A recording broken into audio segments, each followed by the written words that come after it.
নমস্কার বন্ধুরা, আরো একটা মিনি ব্লগে সবাইকে জানাই স্বাগত। তো দেখো আজকে কিন্তু চলে এসেছি বাপের বাড়িতে। তো তোমাদের কিন্তু কাউকে কিছুই না জানিয়ে সোজা চলে এসেছি বাপের বাড়িতে। আর কেন এসেছি বলো তো, আজ ছিল কিন্তু আমার ছোট বোনের জন্মদিন। তো সেই উপলক্ষে কিন্তু আমরা আজকে সব বোনেরা এক জায়গায় হয়েছি। আর দেখো এদিকে কিন্তু আমার বৌদিও চলে এসেছে, বৌদির মেয়েও চলে এসেছে। আর এখানে বার্থডে গার্লকে বৌদি তো গিফট দিয়ে দিল। আর এদিকে দেখো অমিতদা কিন্তু ব্লগ করতে ব্যস্ত।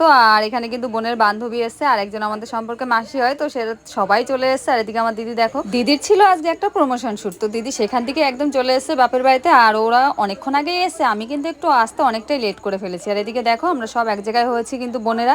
আর এদিকে আমাদের ছেলে মেয়েরাও কিন্তু খুব খুশি। আর এইদিকে দেখো আমার বোনের বান্ধবীর শ্বাসটা নিয়ে বেশ এরা মজা করছিল। দেখো ও একটু সেজেছে অন্যরকম ভাবে, ওকে নিয়ে কিন্তু সবাই টানাটানি করে ক্যামেরার সামনে দাঁড় করিয়ে দিয়েছে। তো এরা দুজনে কিন্তু সম্পর্কে আমাদের মাসি হয়, কিন্তু আমার ছোট বোনের বান্ধবী হয়। বান্ধবীর থেকেও যদি বেশি কিছু থাকে ওরা কিন্তু সেটাই ওর। আমরা সবাই একসঙ্গে থাকলেও এর মধ্যে কিন্তু একজনও মিসিং ছিল, সেটা হলো আমার বাবা। তো দেখো আমার বাবা কিন্তু এদিকে ভিডিও কল করে সবার সঙ্গে কথা